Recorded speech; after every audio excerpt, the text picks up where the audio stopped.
Good Thursday morning, everyone, and welcome into today's daily Bible reading for May the 18th. Today we are reading together in Deuteronomy chapter 12. This begins a new section of Deuteronomy, not necessarily new speeches, but just a new section where Moses is going to begin specifically talking about various worship statutes and ordinances, and really it's just a collection of laws here within this text, chapters 12 through 16. We're going to see laws concerning Israel's worship. 16 through 18 is going to specify issues concerning Israel's leadership, and then 19 through 26 there are going to be civic laws and laws concerning justice, how to deal righteously with one's neighbor. So worship laws, leadership laws, and civic laws concerning how you relate to your fellow man. So we'll be looking at that over the next few days or so, working our way chapter 12 through 26. Let me get the text of chapter 12 of Deuteronomy here up on the screen for us, and we will read along together here. Deuteronomy chapter 12, verse number 1. Deuteronomy 12, verse number 1. I encourage you to consider the emphasis in this chapter on two things. One, specifically being the issue of sacrifices and how to relate to them, and who gets what and how should they approach these sacrifices. But number two, the place. The place is a phrase that's used numerous times, and mostly here within this section it refers to the place where Yahweh will put his name. So pay attention to that. See if you can count how many times it shows up within this chapter, and we'll talk about that a little bit more here at the end. So Deuteronomy chapter 12 and verse number 1. Be careful to follow these statutes and ordinances in the land that Yahweh, the God of your ancestors, has given you to possess all the days you live on the earth. Destroy completely all the places where the nations that you are driving out worship their gods. On the high mountains, on the hills, and under every green tree. Tear down their altars, smash their sacred pillars, burn their Asherah poles, cut down the carved images of their gods, and wipe out their names from every place. Don't worship Yahweh your God this way. Instead, turn to the place Yahweh your God chooses from all your tribes to put his name for his dwelling, and go there. You are to bring their burnt offerings. Or excuse me, you are to bring their your burnt offerings and sacrifices, your tenths and personal contributions, your vow offerings and free will offerings, and the firstborn of your herds and flocks. You will eat there in the presence of Yahweh your God, and rejoice with your household in everything you do, because Yahweh your God has blessed you. You are not to do as we are doing here today. Everyone is doing whatever seems right in his own sight. Indeed, you have not yet come into the resting place and the inheritance Yahweh your God is giving you. When you cross the Jordan and live in the land Yahweh your God is giving you to inherit, and he gives you rest from all the enemies around you, and you live in security, then Yahweh your God will choose the place to have his name dwell. Bring there everything I command you: your burnt offerings, sacrifices, offerings of the tenth, personal contributions, and all your choice offerings you vow to Yahweh. You will rejoice before Yahweh your God, you, your sons and daughters, your male and female slaves, and the Levite who is within your city gates, since he has no portion or inheritance among you. Be careful not to offer your burnt offerings in all the sacred places you see. You must offer your burnt offerings only in the place Yahweh chooses in one of your tribes, and there you must do everything I command you. Verse 15 of Deuteronomy chapter 12, but whenever you want, you may slaughter and eat meat within any of your city gates, according to the blessing Yahweh your God has given you. Those who are clean or unclean may eat it, as they would a gazelle or deer, but you must not eat the blood. Pour it on the ground like water within your city gates. You may not eat the tenth of your grain, new wine, or fresh oil, the firstborn of your herd or flock, any of your vow offerings that you pledge, your freewill offerings, or your personal contributions. You are to eat them in the presence of Yahweh your God at the place Yahweh your God chooses. You, your son and daughter, your male and female slave, and the Levite who is within your city gates. Rejoice before Yahweh your God in everything you do, and be careful not to neglect the Levite as long as you live in your lands. Verse number 20, when Yahweh your God enlarges your territory as he has promised you, and you say, I want to eat meat, because you have a strong desire to eat meat, you may eat it whenever you want. If the place where Yahweh your God chooses to put his name, excuse me, is too far from you, you may slaughter any of your herd or flock he has given you, as I have commanded you, and you may eat it within your city gates whenever you want. Indeed, you may eat it as the gazelle and deer are eaten. Both the clean and the unclean may eat it.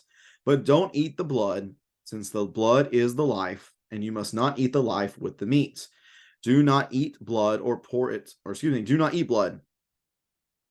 Pour it on the ground like water. Do not eat it, so that you and your children after you will prosper, because you will be doing what is right in Yahweh's sight. But you are to take the holy offerings you have and your vow offerings, and go to the place Yahweh chooses. Present the meat and blood of your burnt offerings on the altar of Yahweh your God. The blood of your the blood of your other sacrifices is to be poured out beside the altar of Yahweh your God, but you may eat the meat.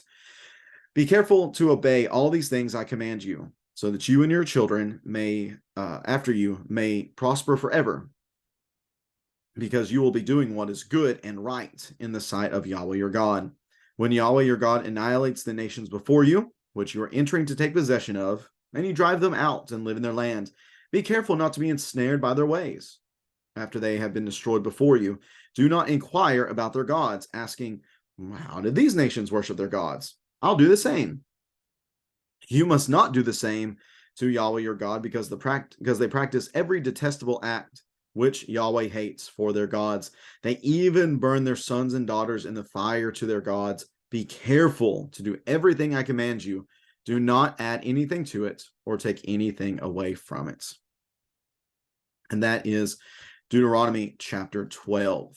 Again, as you notice here, there's a lot of emphasis on sacrifices. And within this chapter, a lot of these are kind of clumped together, all these various sacrifices and offerings. There's one grouping in verse number 6. There's another grouping in verse number 11, another one in verse number 17, and another one in verse number 26. So all these, I believe there's drawing here a strong delineation between offerings that were sacred offerings, holy offerings, and then an offering as in a meal that was just a common meal for these individuals. Whenever it came to offering the sacred offerings, the sacred sacrifices, there was a proper way to do that. But that did not mean that they could not eat meat any other times. They could, as the text shows us, although it's believed that Israelites probably did not eat meat all that often, certainly not as we do, where we eat meat with probably every single meal that we have. But for them, it would have been a much more rare occasion. So this addresses the fact that they could eat meat from their flocks. They can eat it just like they would a wild animal. So there was not any special stipulation for the eating of that meat, apart from the fact that they could not eat the blood. That goes back to Leviticus 17 and verse number 11, where we are informed that the life is in the blood and the blood belongs to Yahweh. Whether we're talking about a sacrifice or whether we're talking about a common meal, the blood belonged to Yahweh alone. They were not to partake of it. Now, a lot of this centers around places where sacrifices could be made. When you enter into the land, the text says, verse number 2, that you are to completely destroy completely all the places where the nations that you are driving out worship their gods, high mountains, hills, under green trees. This involves altars, pillars, Asherah poles, carved images, all these places. Now, the ancient Near Eastern conception of places of worship often centered around high places, and it literally means high places. So a place that is elevated, because the gods lived in the sky. So if they live in the sky, the closest way to get to them would be to go up into a high place. And even this is something that we can see within Israel's conception of where Yahweh lives, because where do they end up building the temple? Well, they build it in Jerusalem. Where's Jerusalem? On top of a mountain, basically. It's on top of a hill. It is an elevated place, which is why every time somebody goes to Israel, every time somebody goes to Jerusalem, they go up to Jerusalem. When they leave Jerusalem, they're going down from Jerusalem. So we can see that there as well. But they're to destroy these places. Why? Because these are not the places that God is to be worshipped, and also that these places don't need to be used at all. This is pagan worship. This is idolatry. This is an affront to Yahweh. Yet there's going to come a time, we see the first time in verse number 5, which we see this in verse 5, we'll see this in verse 11, verse 14, 18, 21, and 26, refers to this place that Yahweh your God chooses from all the tribes to put his name for his dwelling. That is the place where you would offer these holy sacrifices. In chapters 12 through the end of Deuteronomy, 21 times the place Yahweh your God chooses is mentioned. And this place is going to change over time. It begins with the tabernacle. The tabernacle is where God's presence dwells. From there, it is established in Gilgal. From there, Shechem. From there, Shiloh for quite some time. And then eventually, God's place is going to rest within Jerusalem. So this is the place where they were to go and to offer their sacrifices. They were not to do it in these other places, but whenever they had their burnt offerings, their sacrifices, their tenths, their personal contributions, their vow offerings, their free will offerings, and the firstborn of their herds, these things they were to go and to offer in the presence of Yahweh, not just anywhere, most especially not to these pagan places. No, you cannot go there. You may only eat these things. You may only sacrifice these things. You may only offer these things, as we see in verse number 18, in the presence of Yahweh your God at the place Yahweh your God chooses. This is the proper place to do such things. And it was required that they would operate in this manner. Again, verse number 28 emphasizes this to us. Be careful to obey all these things I command you. Notice this. Notice this command and the benefit that comes with it. Be careful to obey all these things I command you, verse 28 of Deuteronomy 12, so that you and your children after you may prosper forever, because you will be doing what is good and right in the sight of Yahweh your God. That's very similar to what we see in verse number 25.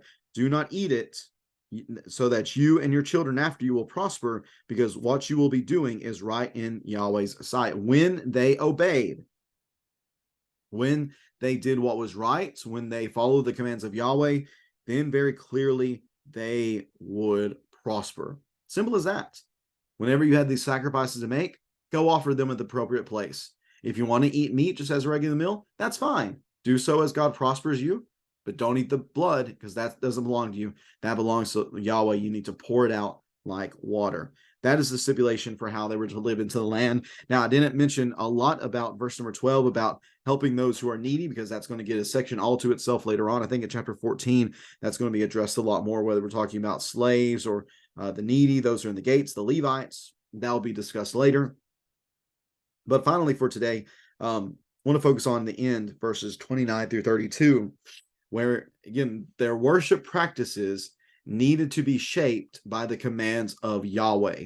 Their worship practices were not to be shaped by pagans. So, therefore, when you go in and you annihilate these people, don't be ensnared by their ways. Don't be influenced by the pagans. Don't be asking questions, how did these people worship their God? Because I might want to try that too. No, you don't do that, Moses says. You do not worship God as you do not worship your God as they worship their gods, because they did detestable things. They did horrendous, awful things, such as making their sons and daughters pass through the fire, burning them in the fire to their gods. What an abomination. What a truly detestable, horrific, asinine thing they were doing. Moses says, you do not behave like them. You are God's special people. You are to draw even the pagans to God through being a kingdom of priests. You do not behave like they behave. Be careful, verse 32, to do everything I command you. Do not add anything to it, and do not take anything away from it. Certainly within this chapter, there's a strong underlying emphasis on listening to the commands of Yahweh. Again, it was by his grace and by his mercy that he entered into this covenant with the people. To respond to that covenant appropriately, to Shema, to listen and obey and focus on and respond, they needed to respect what he commanded. And that subject of authority and respecting God's will and submitting to him is certainly an overarching biblical principle, and we would do well to remember that as well. We need to respect God's authority, respect his ability to command and to demand certain things. But also I want to just note the fact that there is this issue of this place, that they had to go to a specific place in order to offer their spiritual worship to God. How thankful we are that that's not the case for us anymore. Friends, we do not have to go to a church building somewhere in order to offer praise to God. We are the temple. Wherever we are, wherever I go, God's temple is there, and I can offer spiritual worship of praise to him. In fact, everything that I do, my entire life, is to be a living sacrifice to him. Wherever I am, whatever I'm doing, whenever it might be, may our lives, for all of us, again, wherever we are, whatever we're doing, whenever we're doing it, may all of our lives be offered up as a sacrifice to Yahweh. Be thankful to him for what we have, and realize that we only have it because of him, and therefore, at the end of the day, everything belongs to him, and we should make sure to sacrifice it to him as often as we can, and just to show him our appreciation by saying, Lord, everything you've given me, I offer to you. I'm going to use it to your glory. I'm going to use it to your praise, and I will not use your blessings to disrespect you and dishonor you in any way. May that be our effort today and every day. Thank you so much for tuning into this reading on this Thursday. If you have any questions about this text here in Deuteronomy chapter 12, please feel free to leave it in the comment section below, and we will have a further discussion on that if I have any answers to your good questions that you guys leave me from time to time. Again, have a good Thursday, everyone. Take care, and God bless.